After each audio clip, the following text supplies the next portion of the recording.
Hello and welcome. Thank you for your time as we go over our project management deliverables. My name is Sarah, and I will be going over a brief overview of our current project with the primary focus of reviewing our project charter. At Academic Medical Center, we are seeking out a space available to host as our new home for the EMR implementation team. This is by far one of our largest non-construction projects underway. It is also the largest in costs, the largest in staff members engaged, and the largest impact to the organization.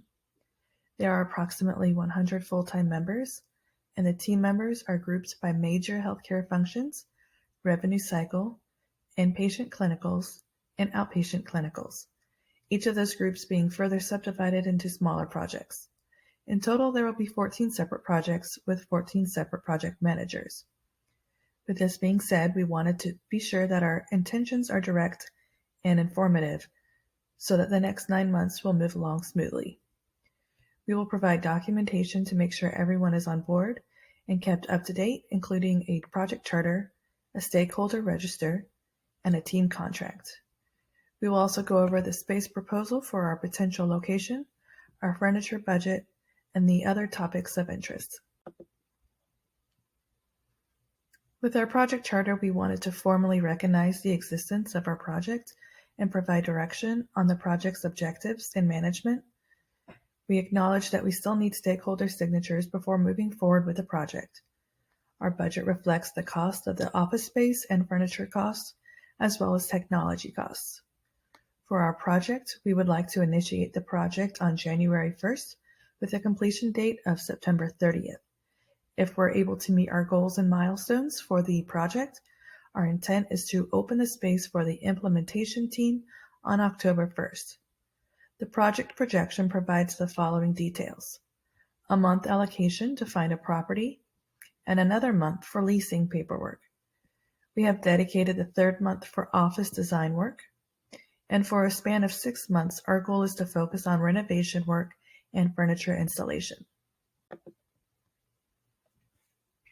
One of our biggest focuses is making sure the team is able to communicate efficiently throughout the process.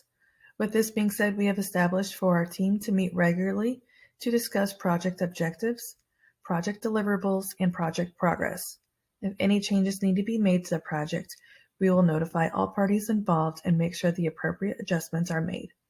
Attached, you will find our primary named roles and responsibility parties.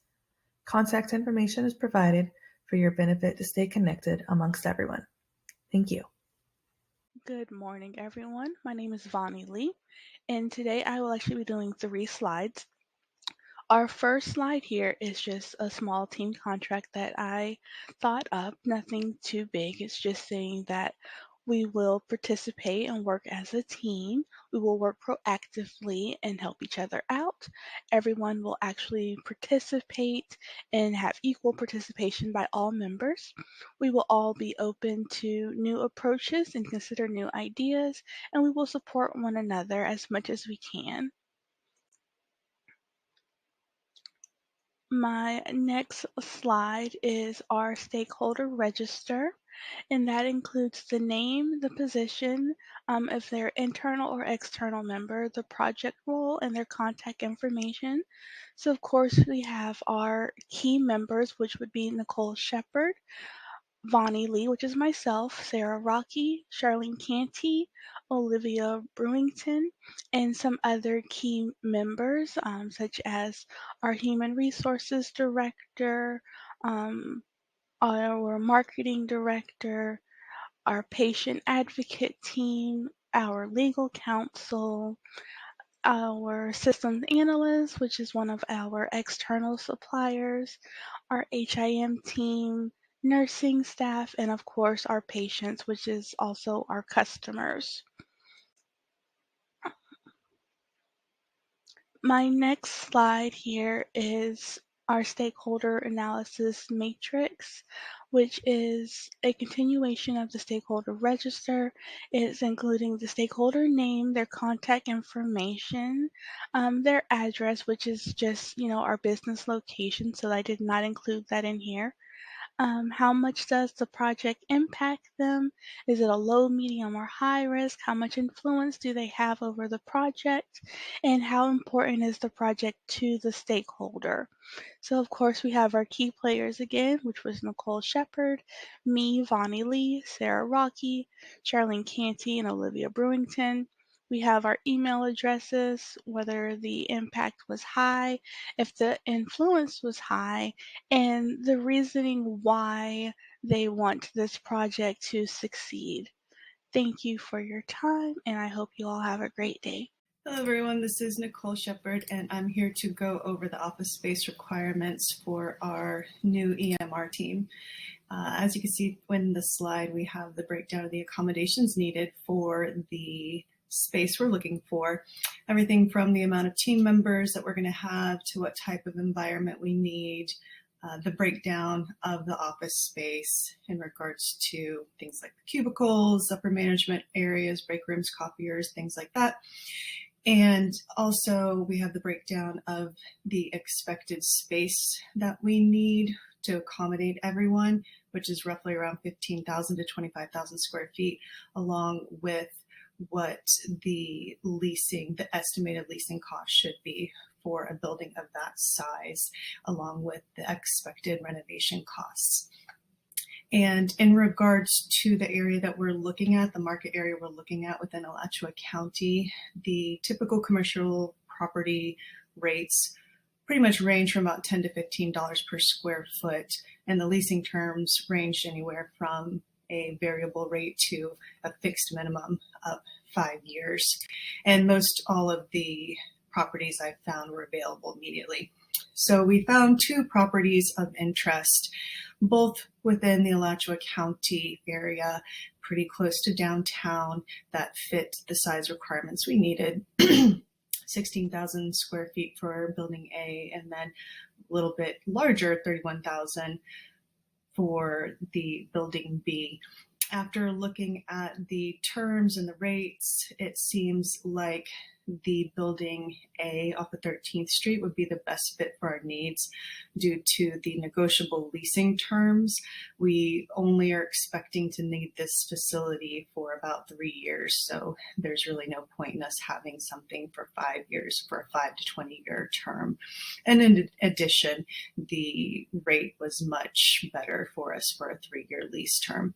So I have included references for your perusal that have a little bit more details about the properties in question, and I hope that this answers your questions in regards to the properties that we have available, and we thank you for your time. The budget includes the cost of the furniture for 20 offices, 99 cubicles, and 4 conference rooms, in addition to cost variables such as delivery and installation fees, as well as an estimate for a month's worth of supplies. When determining which items were necessary for these areas, for the offices, I felt it best to focus on furniture sets that include desks and storage with seating. The cubicles consist of workstations with storage and seating, and the conference rooms will include conference tables with enough seating for 12 and whiteboards. Things like computers, telephones, and AV equipment for the conference rooms were included in the technology budget, so I did not include them here.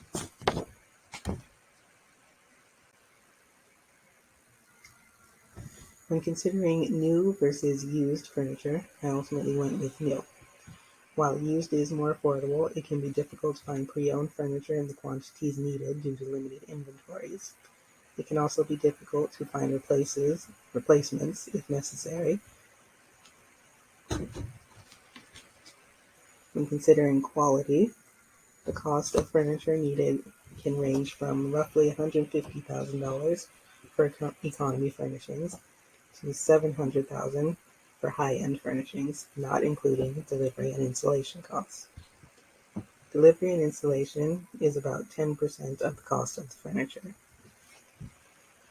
And lastly, office supplies such as papers and pens, etc., can cost about $30 per person per month for a large company. And this number can be readjusted as we get a better idea of how much we need to spend per month.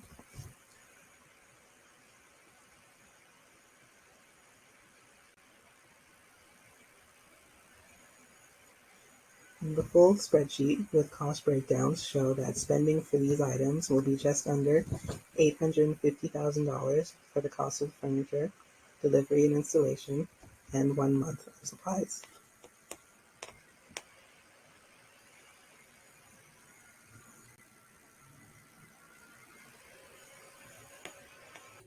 Hello, my name is Olivia and I'll be working on the power and interest grid.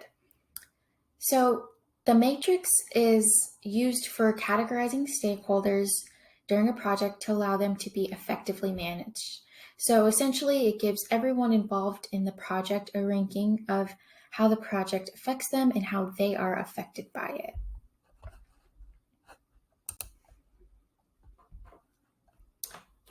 So we have an analysis key off to the side, and it kind of gives a little bit more information about what each one of the boxes means. So to start, we have high power, low interest. So we must engage fully with these people. They are usually like the leasing office or the realtor or like building permit. They have a lot of power over if we get the space or not, but they don't have very much interest on what we're doing or our goals or anything like that. So then moving below, we have low power, low interest. So within this, there's the HIM team, nursing staff, and patients. Not to say that we don't care about them or they shouldn't be communicated with, but they don't need a lot of communication about the projects, what step we're at. It just doesn't really involve them. And it can also include like the general public. And then moving up, we have high power, high interest. These include our program managers and our internal directors. So this group we need to fully engage with and fully strive to satisfy. They're very important. They're the big dogs, so to speak, and they engage and consult, and they have a lot of influence over our projects. So these are probably the most important people that we need to manage closely. Lastly, right below that, we have low power, high interest. So this can be like external teams. As you can see that we have the law office, patient advocate team, and then some analysts. So this is important. They really care about what's happening, but they don't have very much power. So it's important to keep them informed, and it's good so they ensure that no major issues arise. But they're going to do very little harm to our project, but it's still good to keep them informed because when we do need them, they need to know what's going on.